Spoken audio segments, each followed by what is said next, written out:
Pendant mes années où j'ai fréquenté les milieux religieux, où j'ai commencé, on va dire c'était le début de ma quête, on m'a beaucoup parlé de croissance spirituelle. Et c'est un truc qui revient dans les mails que vous m'envoyez. On parle beaucoup de croissance spirituelle, comment croître spirituellement. Et force est de constater qu'on confond la croissance spirituelle avec le fait d'engendrer, d'amasser des connaissances théoriques, des connaissances sur Dieu, sur le domaine spirituel, de savoir des choses et des choses et des choses. Et bien, après 2 ans et demi de pratique d'intériorité, après 2 ans et demi de méditation quasi quotidienne, je vis concrètement ce qu'est la réelle croissance spirituelle, et cela n'a rien à voir avec des connaissances académiques ou théologiques, et on en parle maintenant.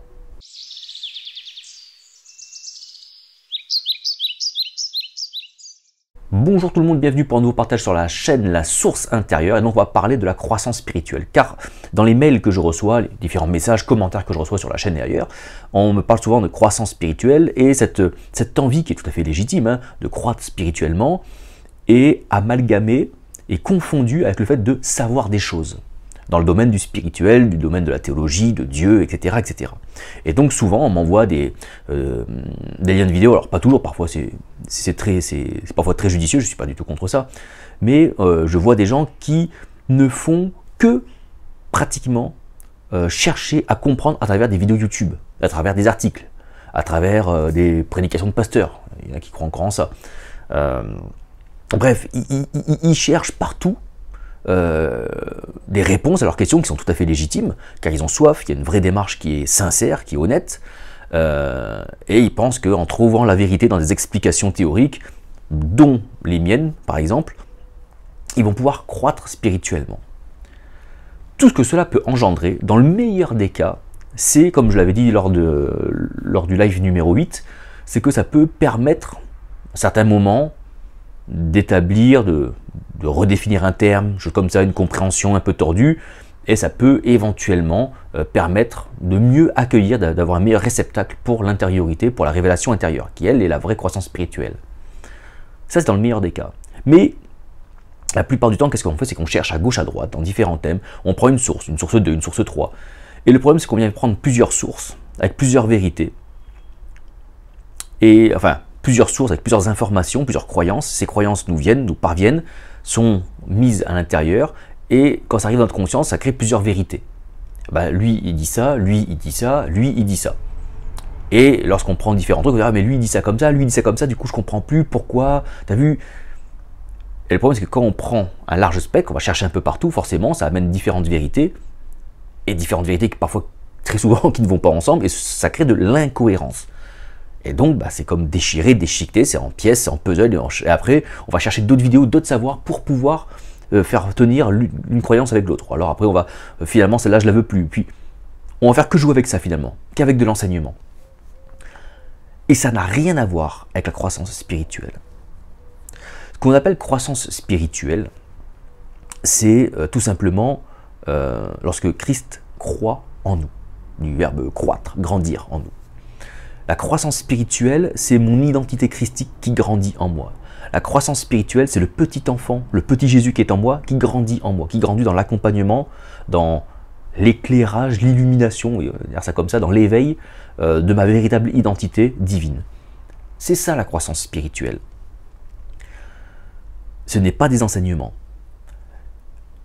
La croissance spirituelle, c'est lorsque je vais pratiquer l'intériorité, méditation, prière silencieuse, que je vais exercer ma conscience à se focaliser plus sur l'âme, sur Christ, sur son lieu de rencontre avec le divin, plutôt que sur l'ego, c'est-à-dire tout ce qui a été pris par l'extérieur, des informations extérieures que j'ai pu avec mon mental analyser, comprendre, juste ou pas juste, vrai ou pas vrai, on s'en fout de ça. Elles sont juste venues de l'extérieur. Elles ne sont pas assises sur la source, elles ne sont pas assises sur un roc, sur une fondation qui est certaine, qui ne peut pas être balayée par un autre argument, par un argument contraire. Cette croissance spirituelle, par l'intériorité, la méditation, c'est lorsque l'on va commencer à s'identifier, à trouver son identité en Christ, donc en Christ, c'est-à-dire dans notre intimité avec le divin. On va se retrouver avec le divin, et c'est notre nous avec Dieu, c'est un nouveau nous, et c'est lui qu'on va découvrir, notre nouveau nous divinisé. Donc c'est notre nous avec Dieu. Et plus on va se connaître nous avec Dieu et Dieu avec nous, et plus là va avoir la croissance spirituelle. Croissance, croître, spirituel, pneuma. Donc la croissance spirituelle, ce n'est pas croire, comprendre de nouvelles choses, de nouveaux domaines liés à la spiritualité, de ce qu'on appelle spiritualité. La croissance spirituelle, c'est la croissance du souffle au-dedans de nous. La croissance spirituelle, c'est lorsque le Christ conquit une terre promise. C'est-à-dire que on nous promet notre incarnation. Dieu, c'est comme s'il disait à toi, il disait toi, tu vas prendre possession de ton corps, de ta conscience, de ton psychisme, de ton ego, de ton mental, de ton corps, de ta langue, de ta parole, de tout. De toute l'incarnation, de tout ce que tu incarnes.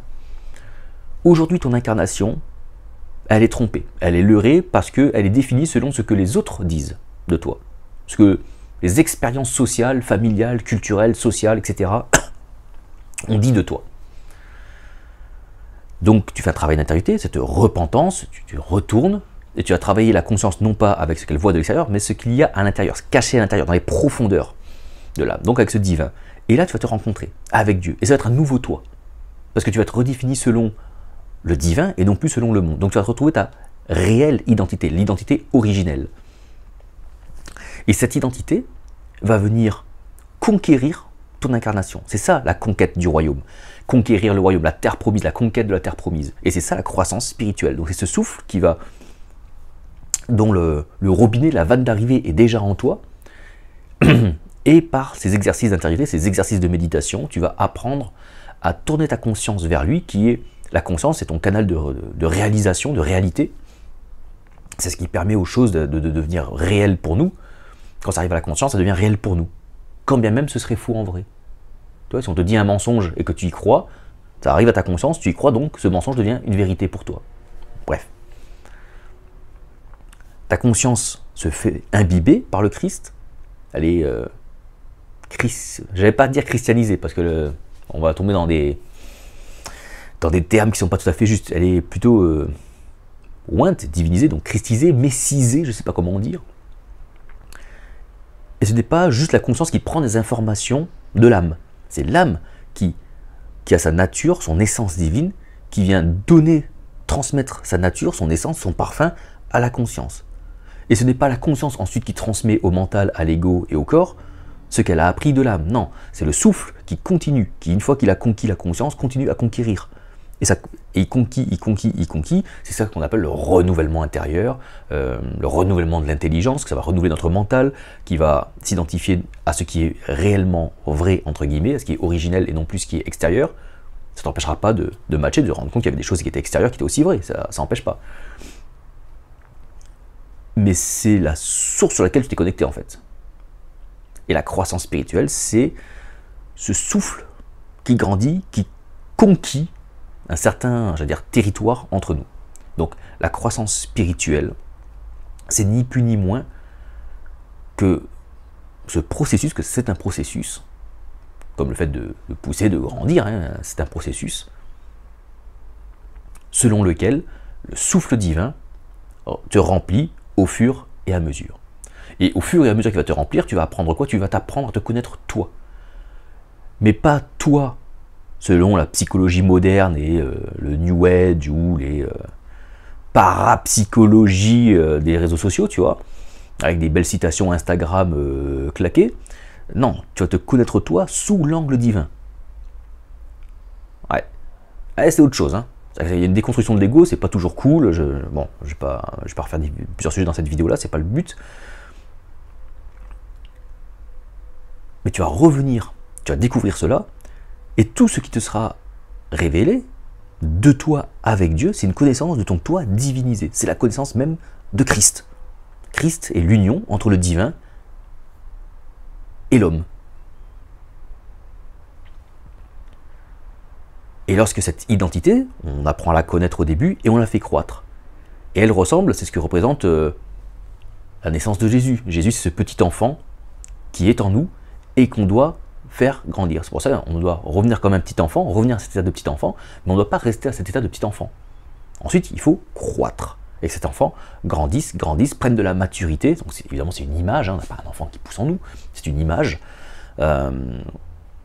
Et la croissance spirituelle, c'est ni plus ni moins finalement que notre identité, on va dire divine, universelle, il y a l'harmonie liée au, je sais pas comment on pourrait dire, en tout cas, qui s'est déconnectée du qu'en dira-t-on des autres dans le monde, et on s'identifie à partir du plus profond de nous, là où ce qu'on appelle Dieu est, et on se découvre nous avec cette lumière-là en fait. Donc on apprend à se connaître, à se reconnaître, et on renaît. Car pour nous c'est une nouvelle naissance, puisqu'on découvre un nouveau nous, un nouvel être, tout petit au début, et ensuite on va l'accompagner à travers des exercices spirituels, des exercices de méditation, d'intériorité, et on va le faire croître. Et donc on va apprendre des choses sur nous. On va apprendre des choses sur nous, sur notre identité. On va commencer à comprendre comment ça fonctionne un petit peu là-dedans. C'est ce que parfois je partage un petit peu dans mes vidéos. Et vous voyez, les partages que je fais, ce n'est pas en comprenant ce que je vous dis que vous allez croître spirituellement. Les partages que je fais sont juste là pour donner des indices, donner envie. Mais tu peux, et j'avais déjà fait une vidéo là-dessus, hein, c'est sur l'épignosis, la surconnaissance, c'est-à-dire que tu peux être un grand mentor de l'intériorité, un grand mentor de la méditation, de Christ en soi, etc. etc. C'est pas pour autant que tu as une croissance spirituelle ouf. Inversement, tu as des gens très discrets qui vont œuvrer, incarner, pas en partageant des vidéos sur YouTube comme je le fais, mais tout simplement en partageant ce qu'ils sont dans leur vie quotidienne, ni plus ni moins, et eux vont vivre une connaissance spirituelle complètement dingue. Et tu vas leur poser des questions sur la Bible, sur des questions de théologie, de doctrine, et si ça se trouve, ils connaîtront rien, tu vois, parce que ça n'a rien à voir avec la croissance spirituelle. Et moi, quand j'étais dans ces églises, je courais après ces trucs-là. Je mettais, alors d'abord tu t'inscris, alors tu as déjà les cours de baptême, c'est pour te faire baptiser, et ensuite tu vas, donc je parle des églises évangéliques, puisque c'est là-dedans c'est là que j'ai fréquenté, et ensuite tu fais les cours de disciples, tu as les cours, donc tu as différents niveaux, etc., etc. Tu montes un peu dans la hiérarchie de l'église locale, et puis ça, c'est assimilé à la croissance professionnelle, lapsus révélateur, à la croissance spirituelle. Mais en fait, la croissance spirituelle, c'est ce qu'ils appellent la destinée. Alors, on a tous une destinée, et souvent dans ces milieux-là, la destinée, c'est compris comme une croissance spirituelle, parce que je crois spirituellement, donc j'aurai une destinée, et je vais prendre des responsabilités au sein de l'église, et on va devenir des leaders, donc des influenceurs, et donc pour être un bon influenceur, du coup, on va commencer à imiter au maximum le divin ou la croyance dans laquelle on est pour donner une bonne image et influencer les gens, qui va essayer de nourrir une espèce de foi, notre propre croissance spirituelle qui en fait est bidon, puisque c'est une croissance de rien du tout en fait. C'est juste une croissance de l'ego. Et c'est même pas l'ego spirituel. L'ego spirituel c'est encore autre chose. Mais on se perd complètement. Et alors je sais que disent ouais, mais tu critiques encore les églises évangéliques. Je critique ce qui est critiquable. Je critique ce que je constate aujourd'hui comme une erreur. Et si ça peut permettre à des gens qui sont dans ces milieux-là, qui ont des doutes, de se dire bon bah ok, ça résonne en moi ce qu'il dit, je vais commencer à aller pratiquer l'intériorité, parce que c'est la pratique de l'intériorité qui va te permettre de découvrir ces choses-là. C'est pas en regardant mes vidéos. Faites-le, c'est-à-dire que je critique pas pour juste le plaisir de critiquer. Je critique parce que j'ai constaté une erreur dans mon parcours et je me dis si ça peut profiter aux gens, tant mieux. La fois, j'ai vu une personne qui est depuis des années dans une église, qui a même participé à ce qu'on appelle l'implantation de l'église, il était là depuis le début.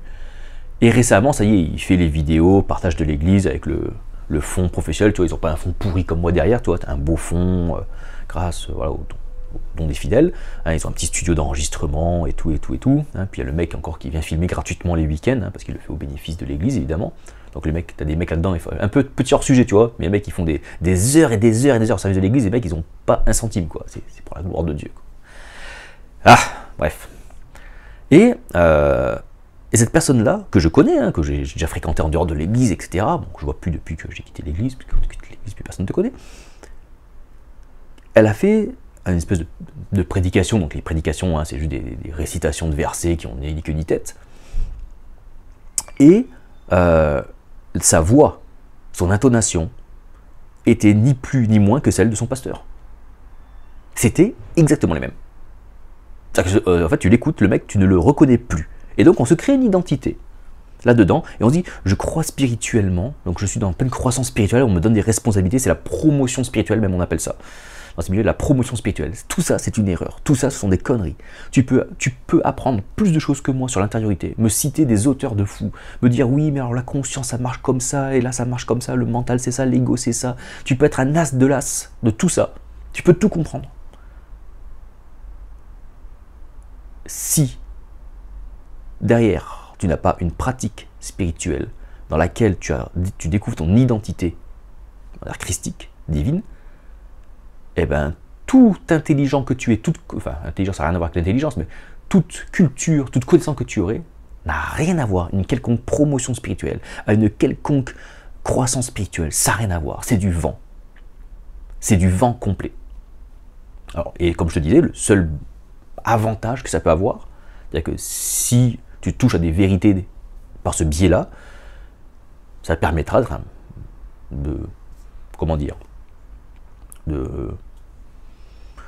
faire un bon réceptacle, de faciliter la révélation intérieure. La croissance spirituelle, concrètement, moi je vais t'expliquer comment je la vis concrètement.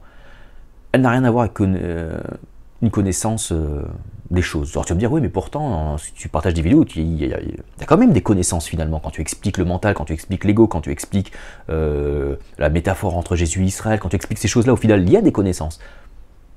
C'est pas des connaissances.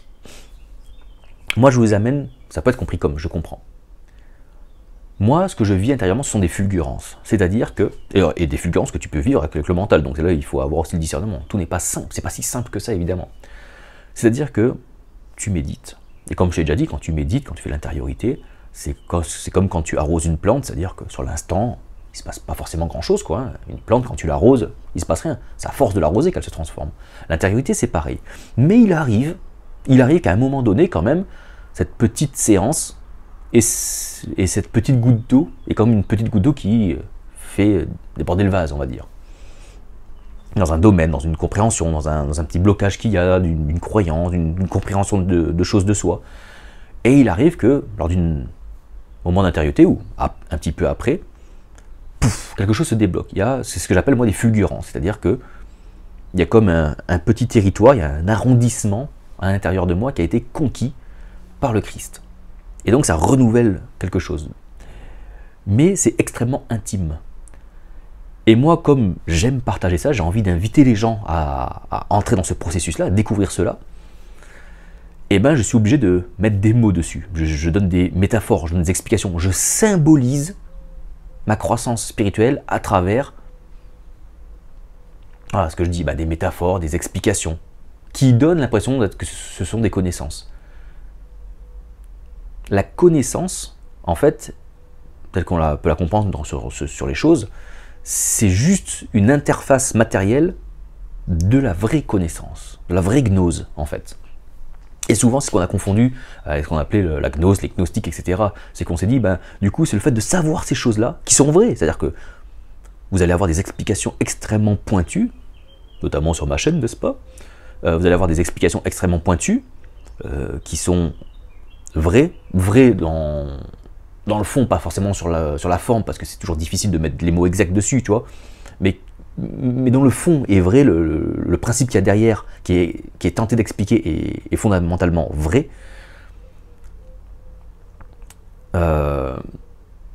Mais ça, quand bien même il serait vrai, absolument vrai, quand tu vas vouloir l'expliquer, il va falloir mettre des mots dessus.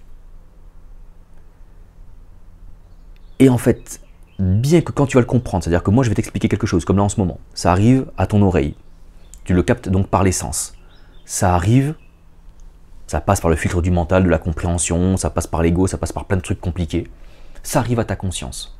Et ta conscience traite, elle négocie avec l'ego, elle négocie avec le mental, qu'est-ce qui se passe? Ok, est-ce que c'est vrai par rapport à ce que j'ai déjà connu, comparé aux choses que j'ai vécues, que j'ai expérimentées, ou d'autres choses que d'autres gens m'ont expliquées, tu vois, ça arrive dans un processus de filtre et de tri. Et parfois ça fait une fulgurance, mais ça c'est une fulgurance mentale. La fulgurance spirituelle est dans l'autre sens, c'est-à-dire qu'elle vient de l'intérieur. Et c'est vrai que parfois, c'est un peu compliqué de faire le tri des patates. Mais j'ai envie de te dire, quand bien même celle de l'intérieur et celle de l'extérieur seraient vraies au final, elles viendraient matcher, ce serait la même connaissance, qu'est-ce qui est important? Est-ce que c'est le fait que ça vienne de l'extérieur et que tu le saches? Et tu le sais, c'est bien. Ou que ça vienne de l'intérieur? Parce que quand ça vient de l'intérieur, la grosse différence, c'est que ça s'incarne. Au plus profond. Et là, tu la vis. Parce que quand ça arrive de l'extérieur, tu n'as qu'une symbolique, tu n'as qu'un symbole, une explication de ce qui est à l'intérieur, de ce que la personne vit. La personne vit quelque chose, je vis quelque chose, je tente de te l'expliquer pour donner envie, pour les raisons que je t'ai déjà évoquées. Mais toi, au final, de ce que tu captes de l'extérieur, c'est finalement qu'une explication. Donc ça va peut-être débloquer certaines choses dans ton mental, mais c'est tout. C'est tout. Alors ça peut aller faire mieux pendant un moment, c'est bien, mais à un moment donné, il va falloir plus, et plus, et plus, et on va courir après ces choses-là. Alors que, lorsque tu pratiques l'intériorité, cette même vérité que tu as entendue de quelqu'un va venir à l'intérieur, et là, elle n'aura pas forcément les mots. C'est-à-dire que ça va arriver, ça va... Toi, et là, je peux plus te l'expliquer, parce que si je te l'explique, je vais remettre des mots dessus, tu vois. Mais elle est là, c'est une fulgurance. Et cette fulgurance, c'est cette fulgurance même qui est une croissance spirituelle. Pas l'explication que je vais en donner. C'est-à-dire que les gens de l'extérieur vont dire « Ah, mais tu sais, comme il explique bien les choses, ou mal les choses, ça dépend comment tu vois, mais il explique bien les choses et tout, il y a une croissance spirituelle. » Non. Ma croissance spirituelle, elle n'est qu'en moi. Elle va se refléter, non pas forcément dans les explications que je vais donner, mais dans les bonnes choses, pas au bon au sens moral, mais bon au sens spirituel, c'est-à-dire que je vais incarner. C'est-à-dire que ma parole, mon corps, vont glorifier Dieu, vont se mettre au bénéfice de la grande harmonie, du bien. C'est-à-dire des choses ordonnées, des choses harmonieuses avec ce qu'on appelle la grande harmonie, l'univers, Dieu. Voilà. C'est là qu'elle va se voir, ma croissance spirituelle. C'est pas dans mes connaissances. Les connaissances sont un résultant, si on veut. À la limite, on s'en fout, parce que ça voudrait dire que tous ceux qui croient, du verbe croître spirituellement, partagent des vidéos sur YouTube, ou écrivent des livres, ou font des conférences, ou... Non.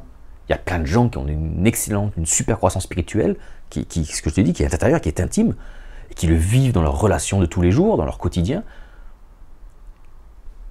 et qui ne vont pas expliquer aux gens forcément les choses, quoi. Et pourtant, ces gens ont une vraie croissance spirituelle. Inversement, vous avez des gens, il y en a plein YouTube, il y en a plein Internet, il y en a plein les églises, il y en a plein les mosquées, il y en a plein les temples, il y en a plein partout, qui expliquent plein de choses.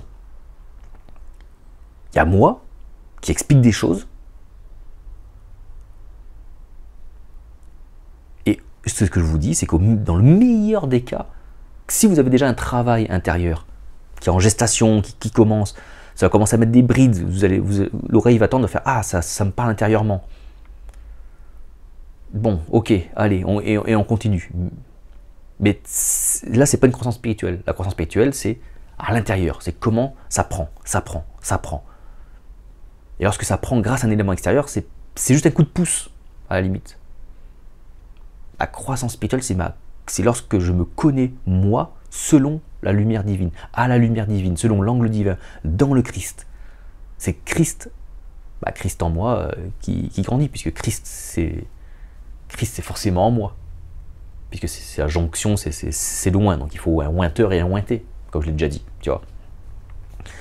Donc si vous vous posez la question, si vous avez envie d'une croissance spirituelle, vous voulez vraiment croître spirituellement, je ne dis pas qu'il faut abandonner toute lecture, toute vidéo, tout discours, toute prédication, toute conférence. On peut en prendre, pourquoi pas. Mais il faut que ces conférences, ces vidéos, ces livres, ces textes vous guident, vous donnent envie, par certaines choses, par certaines découvertes. Mais si elles ne vous donnent, si ces choses-là, ces enseignements-là ne vous donnent comme seul enseignement ces résultants, c'est-à-dire A plus A égale A au carré, 1 plus 2 égale 3, etc. Bon, ok, si tu sais des choses, c'est bien. Même vrai, ok, c'est bien.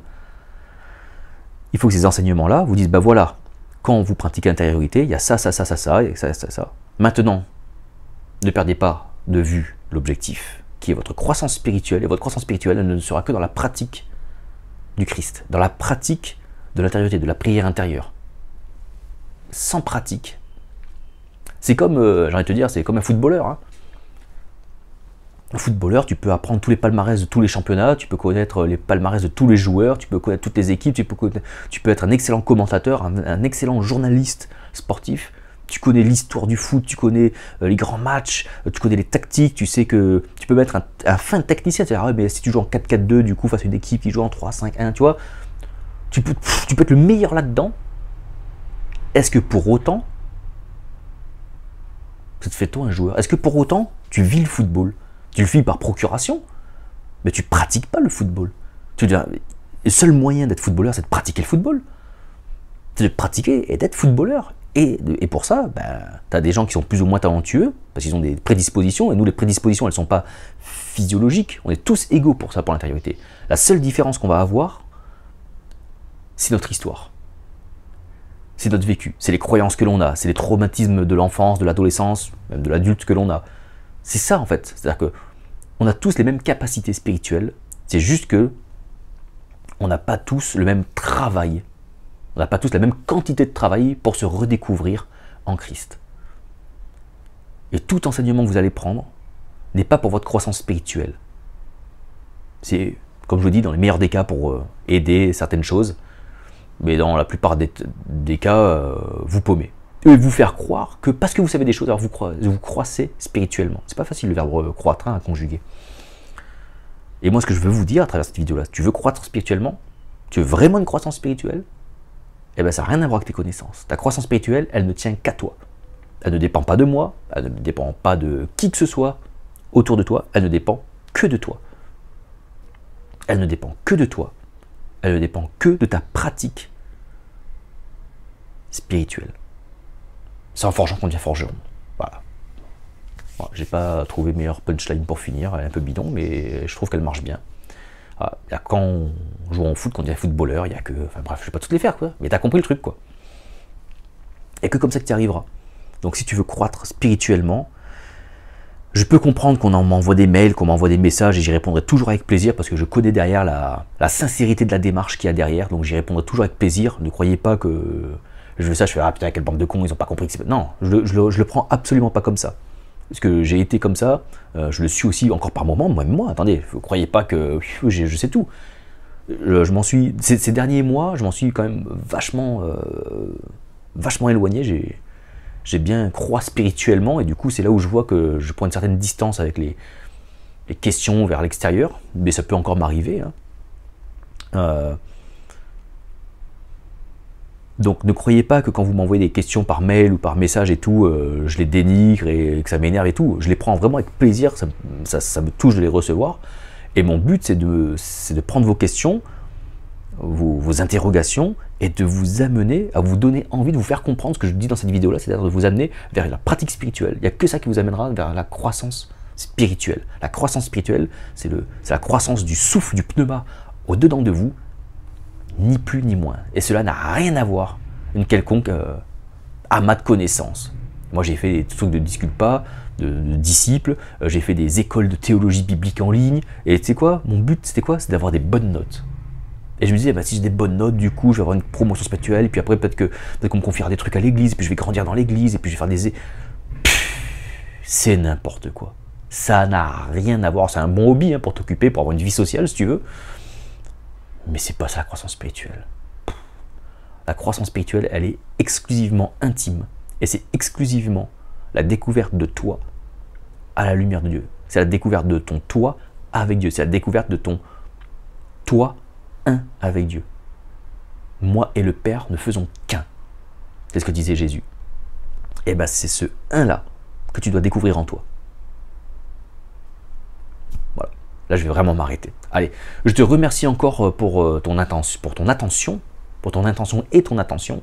Et comme d'habitude, bah, n'oublie pas de t'abonner à la chaîne si ce n'est pas déjà fait, de commenter la vidéo, de liker. On va faire un petit peu tourner l'algorithme de YouTube si c'est possible. Et puis, je te dis à très bientôt pour un prochain partage. Ciao, ciao.